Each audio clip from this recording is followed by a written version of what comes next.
அனைவருக்கும் வணக்கம். நம்முடைய வாழ்வில் சில நேரங்களில் எடுக்கும் முயற்சிகள் பாதியிலேயே நின்றுவிடும், அல்லது காரணமே இல்லாமல் மனக்கவலைகள் நம்மை வாட்டும்.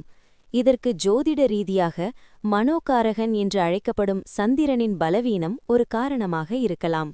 இன்று நாம் பார்க்கப் போகும் இந்த சந்திர பகவானுக்குரிய மந்திரங்களை தினமும் பாராயணம் செய்து வந்தால் காரிய தடைகள் நீங்கி தெளிவான சிந்தனையோடும் முழு வெற்றியோடும் உங்கள் திட்டங்களை செயல்படுத்த முடியும்.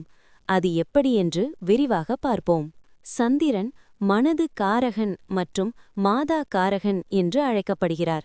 அதாவது நம்முடைய எண்ணங்களுக்கும் தாயின் அன்பிற்கும் இவரே அதிபதி.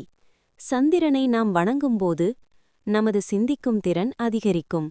புதிய திட்டங்களை செயல்படுத்தும்போது அதை தீர ஆராயும் பகுத்தறிவு கிடைக்கும். தேவையற்ற மனக்குழப்பங்கள் நீங்கி அமைதி உண்டாகும்.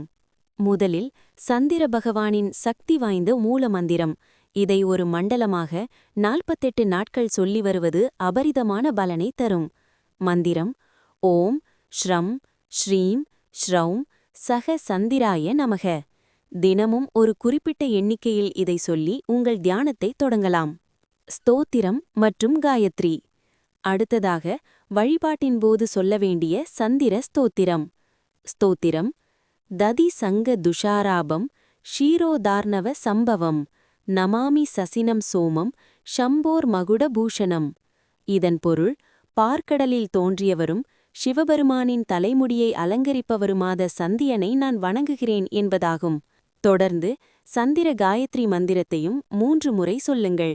காயத்ரி மந்திரம்: பத்மத்வஜாய வித்மகே ஹேம ரூபாய தீமஹி தன்னோ சோமஹ் பிரசோதயாத். முக்கியமான காரியங்களுக்குச் செல்லும் முன்போ அல்லது துங்கட்கிழமைகளிலோ இந்த மந்திரங்களை சொல்லிப் பாருங்கள். உங்கள் வாழ்வில் ஏற்படும் மாற்றங்களை நீங்களே உணர்வீர்கள். இந்த தகவல் உங்களுக்கு பயனுள்ளதாக இருந்தால் மறக்காமல் இந்த வீடியோவிற்கு லைக் செய்யுங்கள்.